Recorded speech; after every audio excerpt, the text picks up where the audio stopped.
मित्रांनो, अक्षरशः आमच्या मित्रांनो आज मेडिकेमच्या पेपर मध्ये त्याचा ट्रॅक केलेला आहे आणि काल फक्त बैलगाड्या शर्यत पाहिलेली आहे. नमस्कार मित्रांनो, स्वागत आहे तुमचं अजून एका नवीन ब्लॉग मध्ये. मित्रांनो, आताच आमचा मेडिकेमचा पेपर संपलेला आहे आणि माझ्या मित्राचे डिस्कशन चालू आहे, पेपर डिस्कशन. आपण त्यांना विचारू की पेपर कसा गेला आणि काय गेला. आजचा पेपर कसा गेला, काय म्हणणं आहे तुझं आजच्या पेपर बद्दल? पेपर आला तसा गेला, पण मेन विषय म्हणजे काल बैलगाडा शर्यतीचं मैदान होतं. ते मैदान एकच नंबर झालं, त्याच्यावरच आमच्या सर्वांची आता चर्चा चालू आहे. आता गाडा मालक आपले रोहित भाई रोडगे. नमस्कार विद्यार्थी मित्रांनो, बघणाऱ्यांना.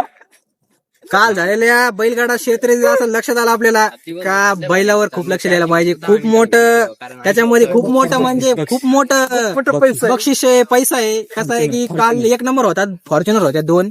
विचार करा तुम्ही, एका गरीब माणसाला फॉर्च्युनर घ्यायची म्हणलं किती कष्ट करावं लागते, नाही का? मित्रांनो, अक्षरशः आमच्या मित्रांनो आज मेडिकेमच्या पेपर मध्ये त्याचा ट्रॅक केलेला आहे आणि काल फक्त बैलगाड्या शर्यत पाहिलेली आहे. विजय, अजून काय म्हणशील?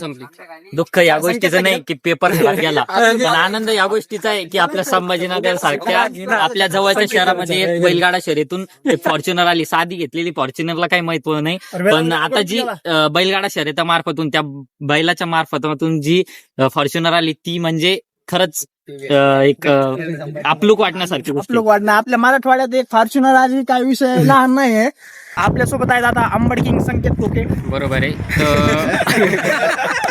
मित्रांनो, आपल्यासोबत जोडलेले आहेत आता अंबड किंग श्री संकेत खोके. गाडा मालक. नमस्कार मित्रांनो, तर संभाजीनगरचा लखन हा जिंकलेला आहे, तर त्याने फॉर्च्युनर हे जिंकलेले लखन किंग.